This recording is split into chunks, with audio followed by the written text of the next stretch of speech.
Well, hello guys, I hope you're doing well this week, and I hope you can hear me over the noise of this water here.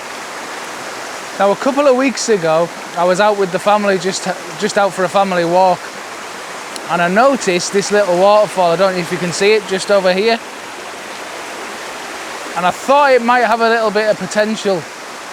So I've waited for an evening where I kind of get a nice bit of light, and I've come back to check it out.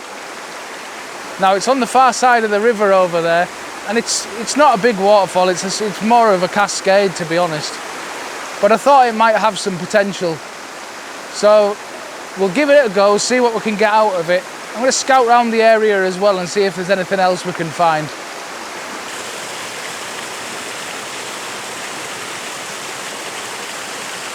So I've been playing around here just with the camera off the tripod, trying different angles. I tried it in landscape orientation, and I've also tried it in portrait orientation. And looking at the landscape orientation, there's quite a lot of clutter around it. So I want to kind of cut down on that as much as possible. So what I thought I'd do is go into portrait orientation and get relatively close to this little waterfall. Kind of just to make the most of it, to make it a bit bigger in the frame as well. And also at the top of the scene, you can just see there's a little fern at the top, and I want to try and retain that in the scene if possible. Just adds a bit of interest to the top part of the frame. I'm also thinking the more I actually look at it as well, even though I'm going to take it in a portrait orientation, I might actually crop it down further. More of a square sort of crop, really, I think. But we'll give it a go and see how it comes out.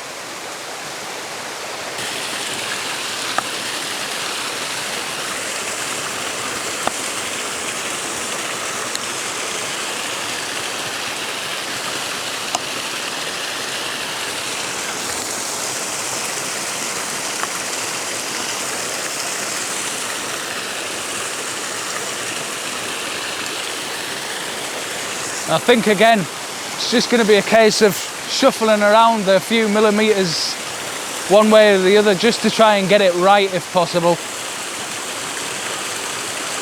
think what I'll do is take a frame and then just adjust as I go.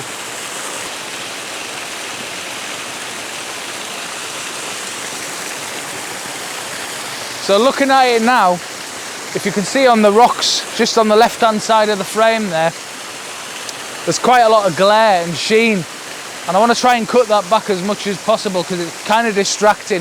Just looking through the viewfinder there, it's really kind of distracting. So I'm going to put a circular polarizer on just to take a bit of that glare off. I might not put it right on and keep a little bit of it, but just want to take the most of it off if possible.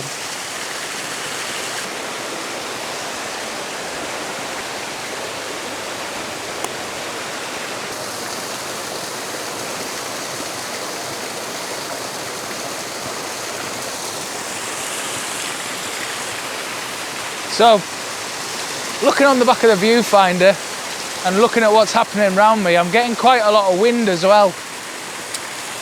And it's just moving the branches, and I've got one just to the right hand side of my frame, and I've also got the fern at the back. So what I'm going to have to do is take two shots and blend them in post. One faster shutter speed for the actual moving, to stop the movement of the branches and the foliage, and one at my shutter speed for the water, which is going to be around 1/4 of a second, somewhere around there. But it should be quite an easy blend to do in post. But I just want to retain the sharpness in all of the scene if possible.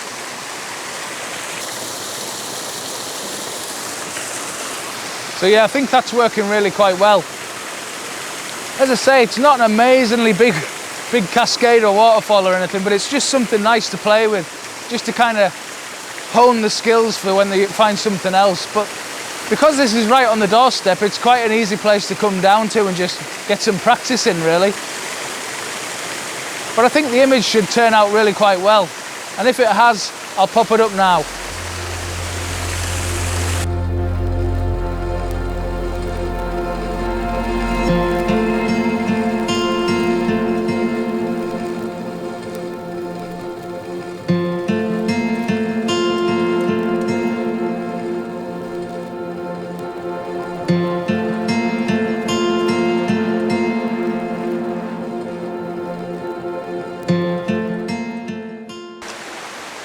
Now the other thing I noticed when I was down here the other day is this tree, and it's right in the middle of the river. And what's nice about it is there's a stream of water runs in front of it, and there's also a stream of water runs behind it. Now what's really good is this tree is actually lit up from the front because it's actually more into the light, and the background just melts away into darkness, which is really, really good. So what I thought I'd try and do is just try and work the scene a bit. Now I want to try and get these roots in the bottom here as much as possible, but I don't know whether I want to be sort of straight onto it or at an angle, just to emphasize more of the way that the water's flowing round it.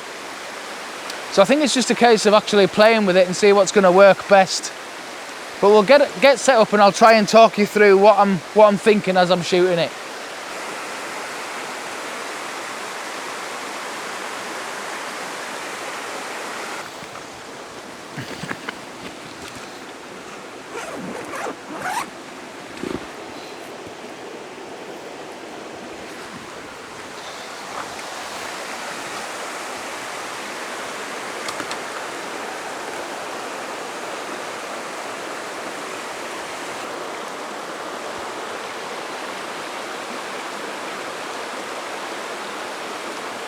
So yeah, definitely with this scene, I'm finding it's working a lot better for me, lower to the ground.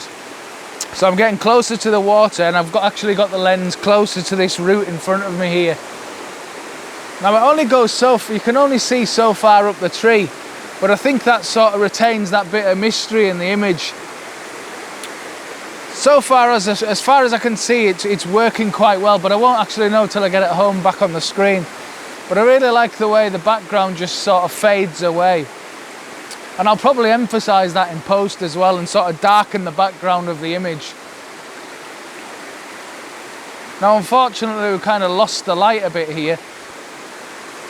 The last of the sun today sort of disappeared behind a bank of cloud, and the light's quite sort of flat. But we're getting some nice reflected light on the trunk of this tree, so hopefully that'll be enough that I can work with it in post, basically. So if this image is worked out, I'll pop it up now.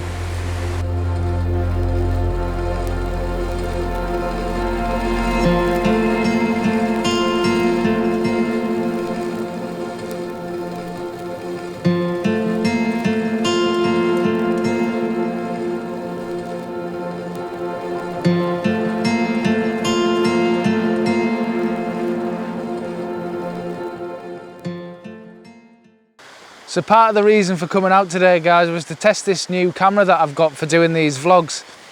And we'll go into more depth on that on our future episode some other time.